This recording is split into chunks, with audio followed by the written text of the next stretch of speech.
അതുകൊണ്ട് 2 മാസത്തിലേറെയായി. ഇടയിൽ ഒരു ചെറിയ ഇടവേളയോടെ ഏകദേശം 22 വർഷത്തെ സഖ്യം കോൺഗ്രസ് തകർക്കുമോ, ആ വേർപിരിയൽ സംഭവിക്കുമോ എന്നതിനെക്കുറിച്ച് ഒരുപാട് ആശയക്കുഴപ്പങ്ങളുണ്ടായിരുന്നു. പക്ഷേ ഇല്ല മിസ്റ്റർ. സെൽവം പെരുന്തകൈ മിസ്റ്ററിനൊപ്പം ചേർന്നിരിക്കുന്നു. പി ചിദംബരം. അതോടെ സഖ്യം വീണ്ടും സജീവമായിരിക്കുന്നു. തമിഴ്നാട് കോൺഗ്രസ് അധ്യക്ഷൻ ഇപ്പോൾ ഒരു വിഷമകരമായ സന്തുലിതാവസ്ഥ നിലനിർത്തേണ്ട അവസ്ഥയിലാണ് എന്ന് ഞാൻ പറയേണ്ടതുണ്ടോ? കാരണം നിങ്ങളുടെ കേഡർമാരിൽ ചിലർ TVKയുമായും വിജയുമായും സഖ്യം ആഗ്രഹിക്കുമ്പോൾ മറ്റു ചിലർ ഞങ്ങൾ DMKയുടെ കൂടെ നിൽക്കും എന്ന് പറയുന്നു. ഇല്ല നോക്കൂ, ഞങ്ങളുടെ ഹൈക്കമാൻഡ് ഇതിനകം തീരുമാനമെടുത്തു കഴിഞ്ഞു. ഇതൊരു പ്രത്യയശാസ്ത്രപരമായ സഖ്യമാണ്. DMK പഴയ സഖ്യമാണ്, സ്വാഭാവിക സഖ്യമാണ്. അതുകൊണ്ട് അഖിലേന്ത്യാ കോൺഗ്രസ് കമ്മിറ്റി എന്ത് നിർദ്ദേശം തന്നോ ആ അഖിലേന്ത്യാ AICCയുടെ നിർദ്ദേശം അനുസരിച്ചാണ് ഞങ്ങൾ ചെയ്യുന്നത്.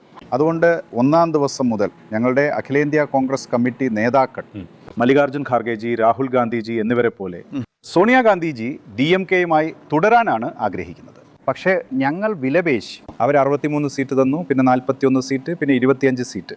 ആ വിഷയത്തിൽ ഞങ്ങൾ അഖിലേന്ത്യാ കോൺഗ്രസ് കമ്മിറ്റി നേതാക്കളോട് വിയോജിച്ചു. ഞങ്ങൾക്ക് കൂടുതൽ സീറ്റ് വേണം. ഇതിനു വേണ്ടി മാത്രമാണ് ഞങ്ങൾ പോരാടുന്നത്, ഞങ്ങളുടെ DMKയുമായി ചർച്ച നടത്തുന്നത്. ഞങ്ങൾക്ക് കൂടുതൽ സീറ്റ് വേണം. ഒടുവിൽ അവരധികമായി 3 സീറ്റും ഒരു രാജ്യസഭയും തന്നു. ഞങ്ങൾക്ക് അധികാരം പങ്കിടണം എന്ന് പറഞ്ഞതിന് ശേഷം അതൊരു താഴ്ന്നു കൊടുക്കലായിരുന്നില്ലേ? ഞങ്ങൾക്ക് 35+ സീറ്റുകൾ വേണം, ഞങ്ങൾക്ക് 2 രാജ്യസഭ വേണം, എന്നിട്ട് നിങ്ങൾക്ക് വെറും 28+1 കൊണ്ട് തൃപ്തിപ്പെടേണ്ടി വന്നല്ലേ? ഇല്ല, അഖിലേന്ത്യാ കോൺഗ്രസ് കമ്മിറ്റി ഒരിക്കലും അധികാര പങ്കാളിത്തം ഒന്നും ആവശ്യപ്പെട്ടിട്ടില്ല.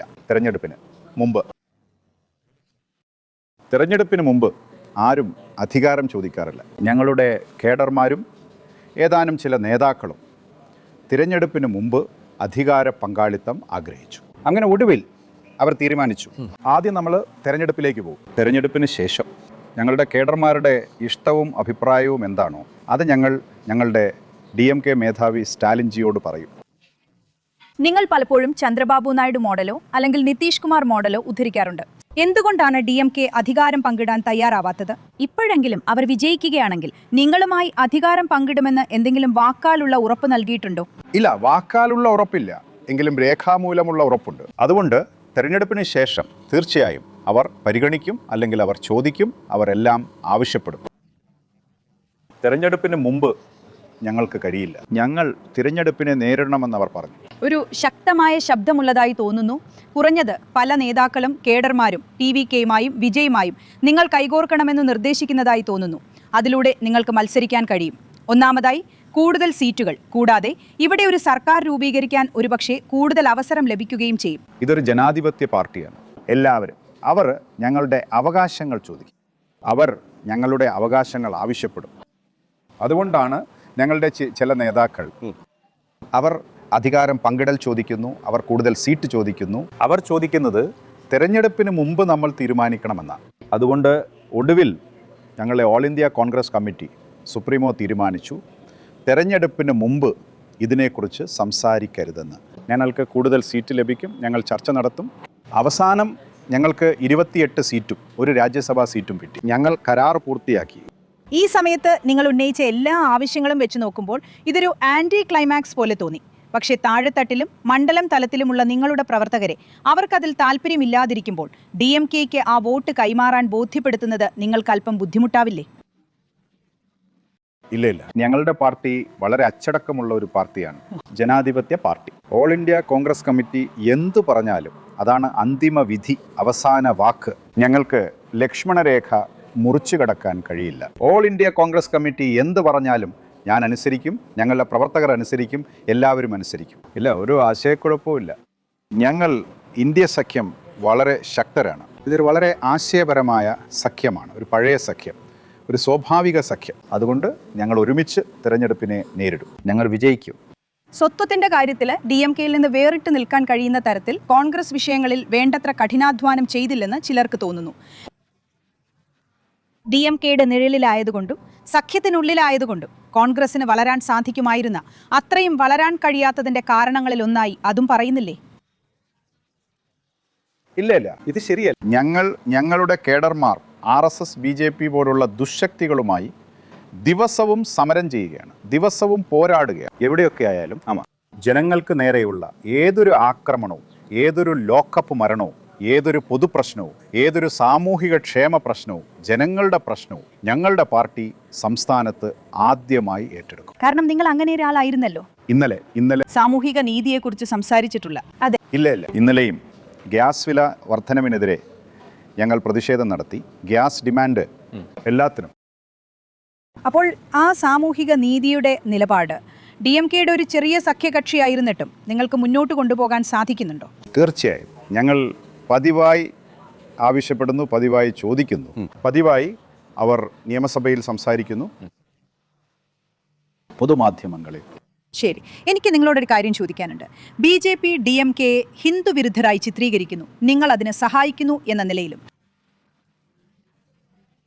DMKയുടെ ഹിന്ദു വിരുദ്ധ നിലപാടിന് കോൺഗ്രസ് ഒരു സഹായിയെ പോലെയാണ്. DMK ഒരു തരത്തിൽ നിങ്ങളെ പ്രയാസത്തിലാക്കിയിട്ടുണ്ടോ? കാരണം ഒരു ദേശീയ പാർട്ടി എന്ന നിലയിൽ നിങ്ങൾ എല്ലാ വിഭാഗങ്ങളെയും പരിഗണിക്കേണ്ടതുണ്ടല്ലോ. ആരാണ് പറഞ്ഞത് DMK ഹിന്ദു വിരുദ്ധരാണെന്ന്? അതാണ് പ്രചാരണം, ധാരണ. അവര് അങ്ങനെ ഒരു ധാരണയില്ല. അവരുണ്ടാക്കിയെടുക്കും. ആ ധാരണ തെറ്റാണ്. ഉണ്ടാക്കിയെടുക്കുന്നത് തെറ്റാണ്. DMK ഒരു ഹിന്ദുക്കൾക്കെതിരെ. DMKയിലെ 90% കേഡർമാരും 90% നേതാക്കളും അവർ പതിവായി അമ്പലത്തിൽ പോകാറുണ്ട്. അവിടെ ദൈവത്തെ ആരാധിക്കുന്നു. DMKയിലെ 90% ആളുകളും അവർ പെരിയാർ ആശയക്കാരാണ്. DMK പെരിയാറിൻ്റെ ആശയമാണ് പിന്തുടരുന്നത്. ചിലപ്പോൾ അത് ഹിന്ദു പൂജാരിയാണ്. അവർ അമ്പലത്തിൽ പ്രവേശിപ്പിക്കുന്നില്ല. അതിനൊരു പഴയ രീതിയുണ്ട്. അതൊരു ജാതി പ്രശ്നമാണ്. അതെ, ജാതി പ്രശ്നങ്ങളുണ്ട്. DMK സർക്കാർ ഹിന്ദുക്കൾക്ക് എതിരല്ലെന്ന് ഞാൻ ശക്തമായി വിശ്വസിക്കുന്നു. ഞാനും ഒരു ഹിന്ദുവാണ്. എനിക്ക് എങ്ങനെ DMKയോടൊപ്പം സഞ്ചരിക്കാനാകും? ഞാനൊരു തനി ഹിന്ദുവാണ്. ഞാനൊരു മുസ്ലിം അല്ല, ഞാൻ ക്രിസ്ത്യല്ല, ഞാൻ പേർസി അല്ല, ഞാൻ ബുദ്ധിസ്റ്റ് അല്ല, ഞാൻ സിഖ് അല്ല, ഞാൻ ഹിന്ദുവാണ്. ഹിന്ദുക്കൾക്കെതിരാണെങ്കിൽ എനിക്കെങ്ങനെ DMKയോടൊപ്പം യാത്ര ചെയ്യാൻ കഴിയും? ഇത് ശരിയല്ല. അവരെന്തോ ഒരു ധാരണ സൃഷ്ടിക്കുക. ആശയപരമായി ഹിന്ദുക്കൾ സ്വീകരിച്ച പഴയ രീതികൾ എവിടെയൊക്കെയാണോ അതിനൊക്കെ അവരെതിരാണ്. അവർ പെരിയാർ, അണ്ണാദുരൈ, കലഞ്ചർജി, സ്റ്റാലിൻജി എല്ലാ നേതാക്കന്മാരെക്കുറിച്ചും പോലും സംസാരിക്കുന്നുണ്ട്. ദ മൂഢനമ്പിക്കൈ, അവർ പറഞ്ഞു മൂഢനമ്പിക്കൈ ഇൻ ദ അന്ധവിശ്വാസം. അത് DMKക്ക് എതിരാണ്. അതുകൊണ്ട് ഞാൻ പറയുന്നുണ്ടെങ്കിലും ഭക്തിപ്രസ്ഥാനത്തിൽ പോലും അതുണ്ടായിരുന്നു. അതെ, ഭക്തിപ്രസ്ഥാനം ഹിന്ദുക്കൾക്ക് വേണ്ടി മാത്രമുള്ള ഒരു ആത്മീയതയാണ് ഭക്തിപ്രസ്ഥാനം. ആ ഭക്തിപ്രസ്ഥാനം ക്ഷേത്രത്തിലെ ജോലികൾ, കുംഭാഭിഷേകം എല്ലാം ശരിയായി ചെയ്തിരുന്നില്ല. ഇപ്പോൾ ഭക്തിപ്രസ്ഥാനത്തേക്കാൾ കൂടുതൽ DMK സർക്കാർ ചെയ്യുന്നു. 10,000-ലധികം ആളുകൾ കുംഭാഭിഷേകം, അവർ ധാരാളം പണം ചെലവഴിക്കുന്നു. കയ്യേറിയ ദൈവത്തിൻ്റെ ഭൂമിയും ക്ഷേത്രഭൂമിയും അവർ തിരിച്ചെടുക്കുകയാണ്. സർക്കാരിൻ്റെ കീഴിലേക്ക് തിരികെ കൊണ്ടുവരുന്നു. അവർ മികച്ച പ്രവർത്തനമാണ് നടത്തുന്നത്. അപ്പോൾ കുറഞ്ഞ സീറ്റുകളിലാണ് മത്സരിക്കുന്നതെങ്കിലും നിങ്ങളുടെ കേഡർമാരെയെല്ലാം എങ്ങനെ പ്രചോദിതരായി നിലനിർത്തും? വ്യക്തമായി 28 സീറ്റുകളിലാണ് നിങ്ങൾ മത്സരിക്കുന്നത്. ബാക്കിയുള്ള 206 സീറ്റുകളിൽ DMKയുടെ മാത്രമല്ല മറ്റ് സഖ്യകക്ഷികളുടെയും കൂടെ നിങ്ങൾ നിൽക്കുമെന്ന് പറയാൻ അവരെ പ്രേരിപ്പിക്കേണ്ടി വരും.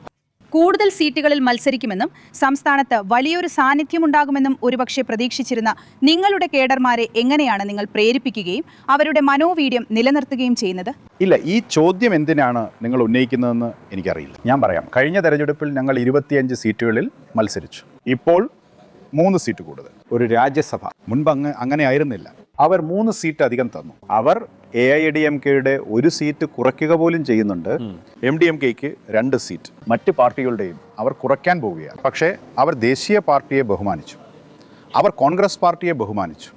അവർ കൂടുതൽ സീറ്റും രാജ്യസഭാ സീറ്റും തന്നു. എവിടെയാണ് പ്രശ്നം? എൻ്റെ കേഡർ, അവരുടെ കേഡർ, ഒരു പ്രശ്നവുമില്ല. ഞങ്ങൾ ഒരുമിച്ച് തീരുമാനമെടുക്കുന്നു, ജനങ്ങളെ കാണാൻ പോകുന്നു. ഞങ്ങൾ ഞങ്ങളുടെ പദ്ധതികളെക്കുറിച്ചും ഞങ്ങളുടെ പ്രവർത്തനങ്ങളെക്കുറിച്ചും കഴിഞ്ഞ 5 വർഷം DMK ഭരണത്തിൽ ഞങ്ങൾ ചെയ്ത കാര്യങ്ങളെക്കുറിച്ചും പറയുന്നുണ്ട്. ജനങ്ങൾ ഞങ്ങൾക്ക് വോട്ട് ചെയ്യാൻ തയ്യാറാണ്. ഞങ്ങൾ അടുത്ത 2-0 സർക്കാർ രൂപീകരിക്കാൻ പോവുകയാണ്. എവിടെയാണ് പ്രശ്നം? ഒന്നുമില്ല. ആ ഒരു അർത്ഥത്തിൽ ചരിത്രം സൃഷ്ടിക്കുകയാണെന്നാണ് നിങ്ങൾ പറയുന്നത്. ഒന്നുമില്ല. 20-ലധികം പേർ സഖ്യകക്ഷികളായി ഉള്ളത് സഖ്യത്തിന്റെ ഭാഗത്തുള്ള ഒരുതരം പരിഭ്രാന്തിയെയാണോ പ്രതിഫലിപ്പിക്കുന്നത്? അതുകൊണ്ടാണോ നിങ്ങൾക്ക് എല്ലാവരെയും കൂടെ ചേർക്കേണ്ടി വന്നത്? അല്ലെങ്കിൽ ഭരണവിരുദ്ധ വികാരം തീർച്ചയായും ശക്തമാണ്. ഇല്ല, എനിക്ക് തോന്നുന്നത് അങ്ങനെയൊന്നും ഇല്ലെന്നാണ്. എല്ലാവരും എന്തോ ഭരണവിരുദ്ധ വികാരമുണ്ടെന്ന് പറയുന്നുണ്ട്. എനിക്കത് അംഗീകരിക്കാൻ കഴിയും. ചില മന്ത്രിമാർക്കും ചില ഉദ്യോഗസ്ഥർക്കുമെതിരെ ഭരണവിരുദ്ധ വികാരമുണ്ടാകാം. പക്ഷേ ആദ്യമായിട്ടാണ് തമിഴ്നാട് മുഖ്യമന്ത്രിയും DMK തലവനുമായ സ്റ്റാലിൻജിക്ക് ഭരണാനുകൂല തരംഗമുള്ളത്. ആ ഭരണാനുകൂല തരംഗം ഭരണവിരുദ്ധ തരംഗത്തെ ഇല്ലാതാക്കും. കാരണം ദക്ഷിണേന്ത്യയിലെ ഏറ്റവും വലിയ നേതാവാണ് സ്റ്റാലിൻജി. അദ്ദേഹം രാജ്യത്തെ ഒരു വലിയ നേതാവാണ്. അദ്ദേഹം 24 മണിക്കൂറും ജോലി ചെയ്യുന്ന ആളാണെന്ന് എല്ലാവർക്കും അറിയാം. ഓഫീസ് സെക്രട്ടേറിയറ്റിൽ വരുന്ന കാര്യത്തിൽ അദ്ദേഹം എല്ലാവരെയും മറികടന്നു എന്ന് ഞാൻ കരുതുന്നു. ജില്ലാ പര്യടനങ്ങൾ, സാമൂഹ്യക്ഷേമ പദ്ധതികൾ പ്രഖ്യാപിക്കൽ, സാമൂഹ്യനീതി പദ്ധതികൾ, അദ്ദേഹമാണ് 1-ാം നമ്പർ സംസ്ഥാനം. മുൻപ് നമ്മുടെ സംസ്ഥാനം അഞ്ചാം സ്ഥാനത്തായിരുന്നു.